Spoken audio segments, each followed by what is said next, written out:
Hello. All right, so what we were talking about basically goes over pancake ideas. Pancake ideas is just my way of saying what we learned the first time you and I chit-chatted around, just hanging out. And then the first time we had an actual lesson, you have sucked up every piece of information I've given you like a sponge. Here's where I have to say something very interesting as an instructor.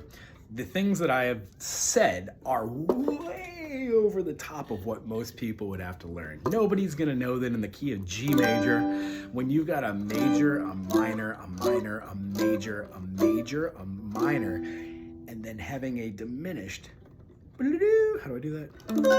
And then going back to the major.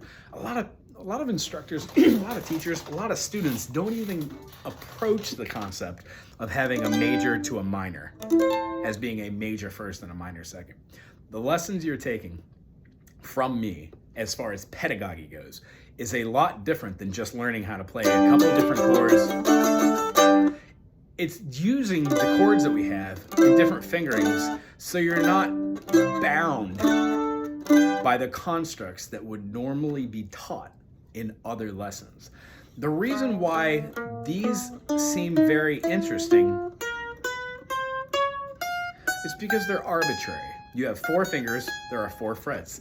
The whole purpose of spider exercises is to make muscle memory, which means every time you move your hand, see all those veins and ligaments and tendons and all that stuff. It's just moving around, making nonsensical sense. When we use our fingers to go up the fretboard and we concentrate in a pattern of our first note is different than our second note, and this would feel uncomfortable, super comfortable, uncomfortable, super comfortable. We could slide that up to a minor second. Major first, minor second, minor third, major fourth. And what we happen to notice is our 1, our 4, and our 5 are going to be the same shape. Our 2, 3, and then our 6 are going to also be the same shape. Our 7's the same shape as our 6, but it has 2 other notes that are moving around and therefore are diminished. Our flat 5 as well. So what we do is I correlate the concept, which again is over the top, of if the 5th of every chord can be turned into a dominant, meaning we just move its 7th down 1 more from our natural scale. Meaning, in the key of G, do, re, mi, fa, sol, la, ti, do, has a G, A, B, C, D, E, F sharp. So if we were to flatten that 7th, the major 7th, F sharp, to an F, we would have an F natural. Meaning, a do, re, mi, fa, sol, la, ti. Major 7th would go to a ta, which is a minor 7th. Do, re, mi, fa, sol, la, ta, do. 1, 2, 3, 4, 5, 6, flat 7, 1. G, A, B, C, D, E, F, G. That is a mixolydian mode. Now, we could just call it a flat 7 having a minor 7th, in this case the natural F in the key of G.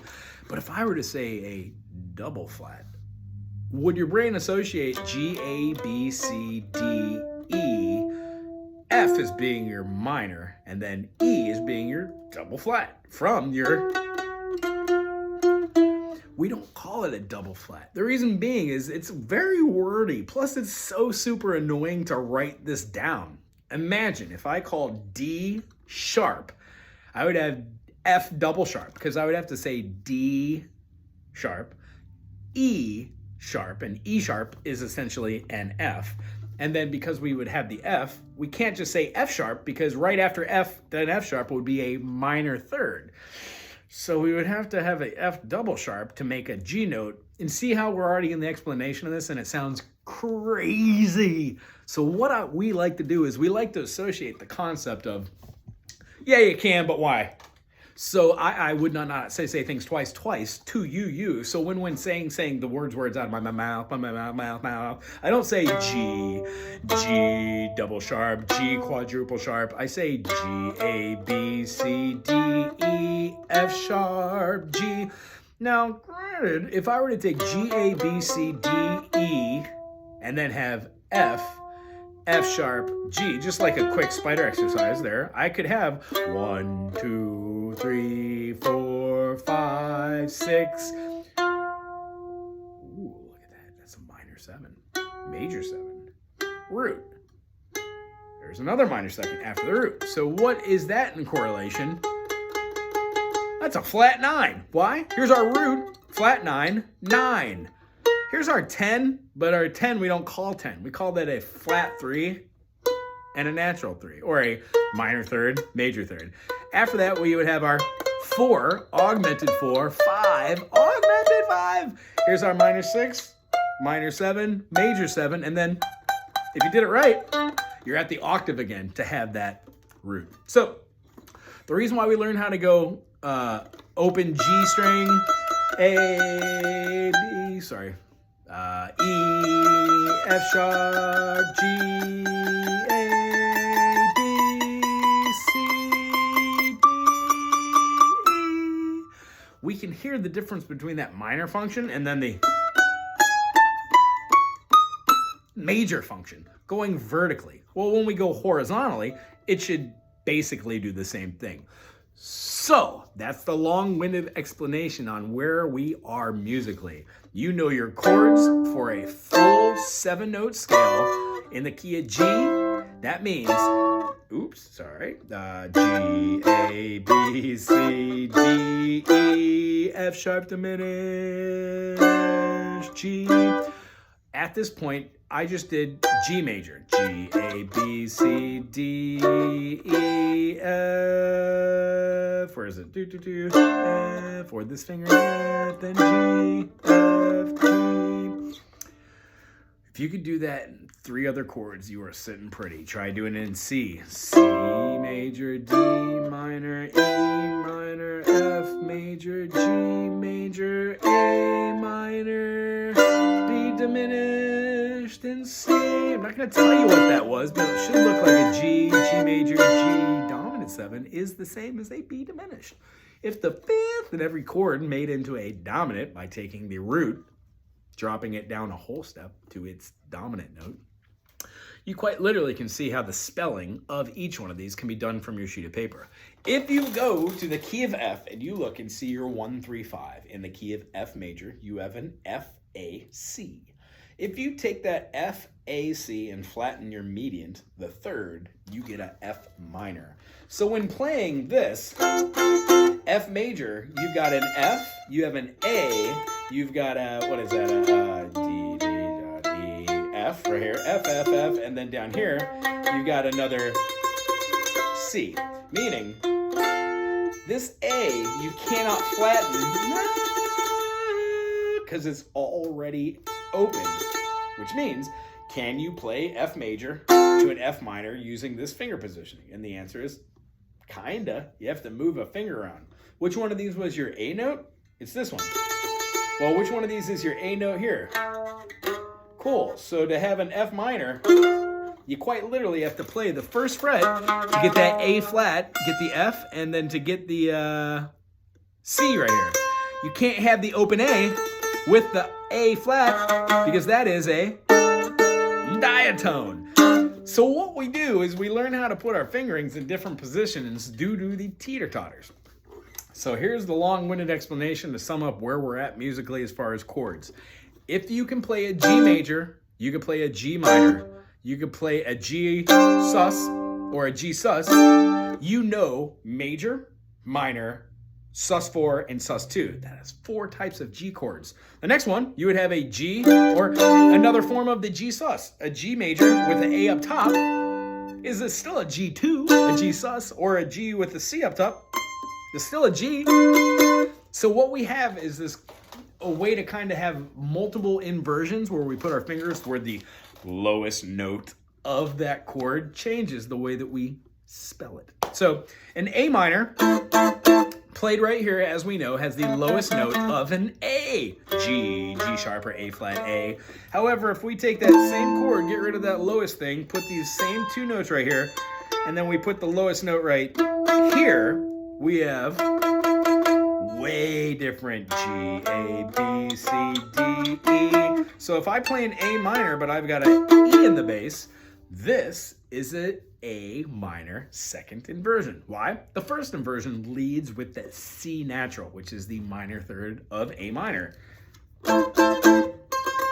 Because when I change that C to a C sharp, I get an A major. Therefore, when I have that same movement over here, and I move that note, I just get the same thing.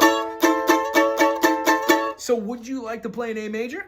Yes, I do. Would you want to play an A minor? Yes, I do. If you play an A major? Yes, I do. How about an A minor? Yes, I do. So when you get those two different variations, work with where your susses are. Work with where your minors and majors are. And then after you have a good conception of A major, A minor, A sus, or A sus, you can also hear having a aug, or a A5, or a augmented, A6, A minor 7, A major 7, and then A again. So we're basically doing the same thing of finding the notes on this fretboard which correlate with the open string, 12th fret, and then playing your octave chords. G major, F sharp diminished, E minor, D major, C major, B minor, A minor,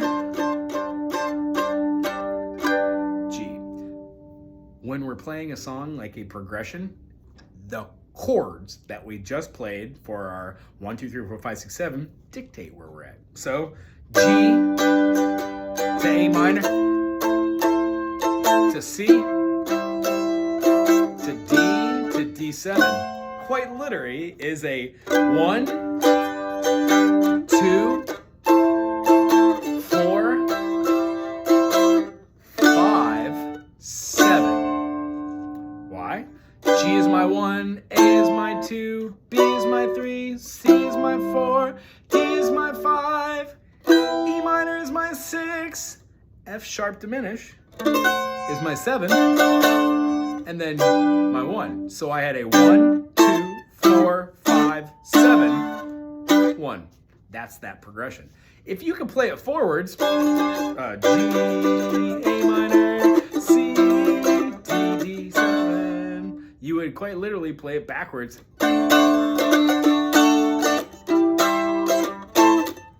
So if you could do palindrome songs, you are way ahead of yourself, and it's awesome. G major, A minor, B minor, C major, C major, B minor, A minor, G, G, G, B minor, A, C, C, A, B minor, G. Ooh, I messed up that chord, but it did sound cool. So go forwards and backwards. Try 4 chords, go forwards, go backwards. Let's do A major. A major, B minor, C sharp major. So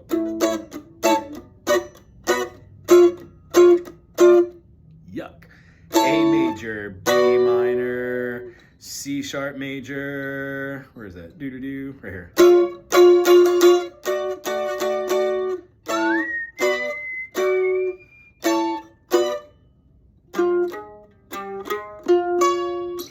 A major, B minor, C sharp minor,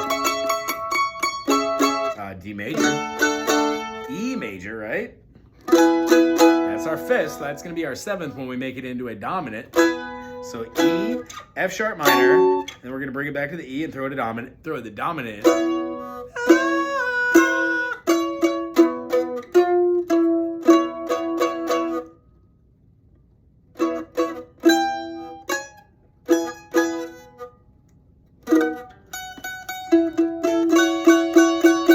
Build these chords a lot of different ways too. So play forwards and play backwards. Try the key of C, try the key of G, try the key of D. Play 1, 2, 3, 4, 4, 3, 2, 1. In the key of D, we'd have D, E, F sharp minor,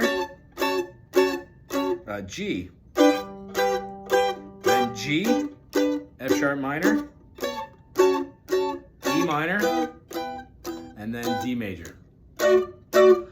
When we could do a D major and do it like a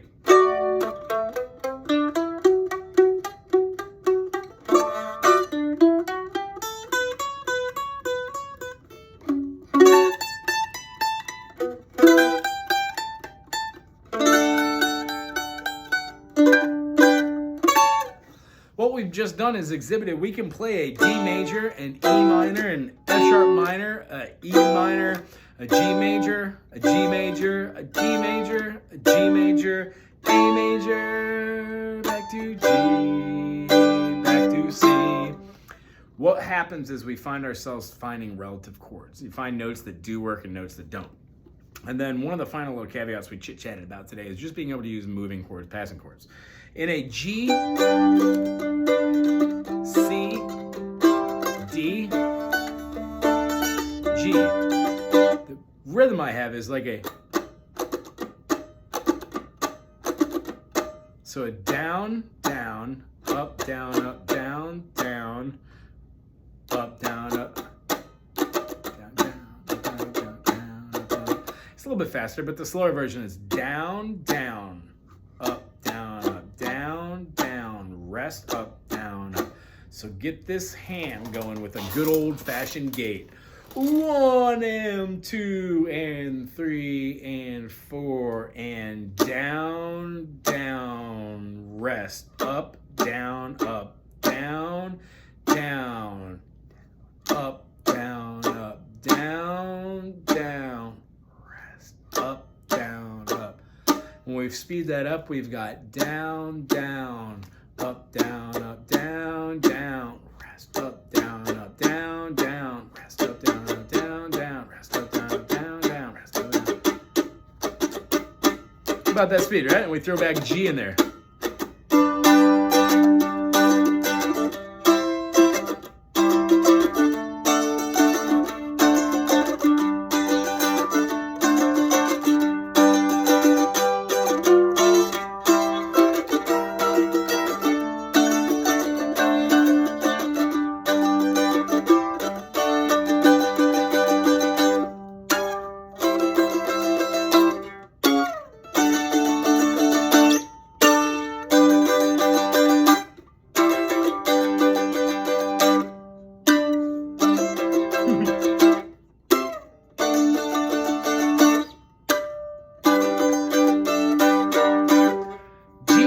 High G squeal, and then hit it and pull it, and then C major, hit it, D major, hit it, pull it down. Have lots of fun with those. The next one would be a walk up. G, C,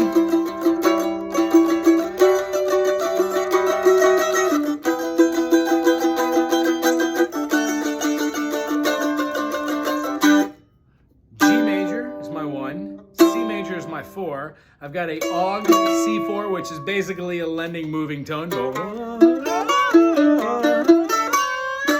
Right to a D major. That D major is going to go to a D Ogg because I'm taking this note and moving it up 1 note. So basically when I've got this, and then it's going to go to an E minor, to a D major again, D7, back to G. So G, C, C with the sharp, D, D with that sharp, E minor, D major 7, or you could call that an F sharp diminished, and then it goes back to G major. I really enjoyed seeing you today. I think this should help. The other thing is practice those scales and do 1 or 2 note variations this week. So have a G.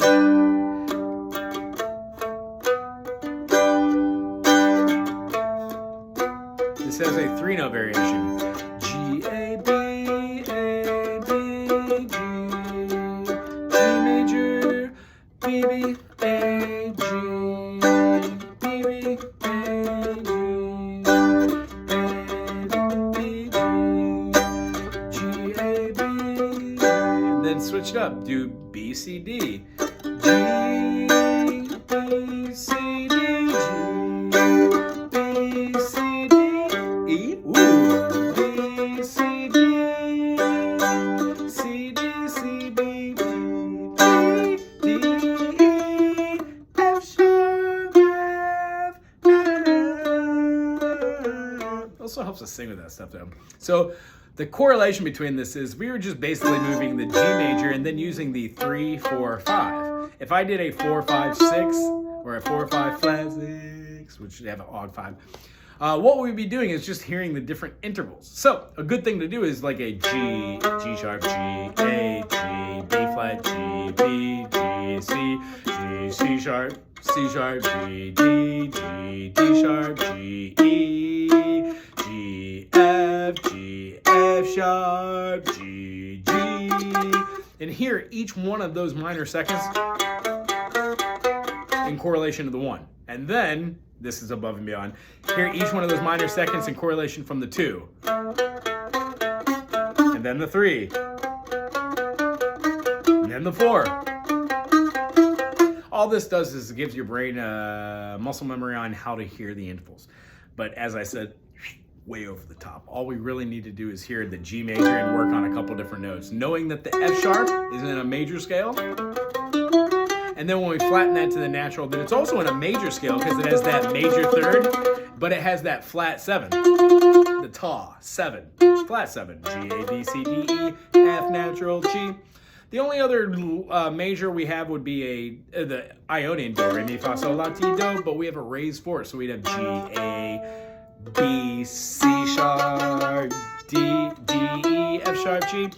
Don't really use that one a whole often, but it is used a lot in moving, scoring, and other different types of pieces. Anyway, I really enjoyed seeing you today. I'll see you next week. Aloha.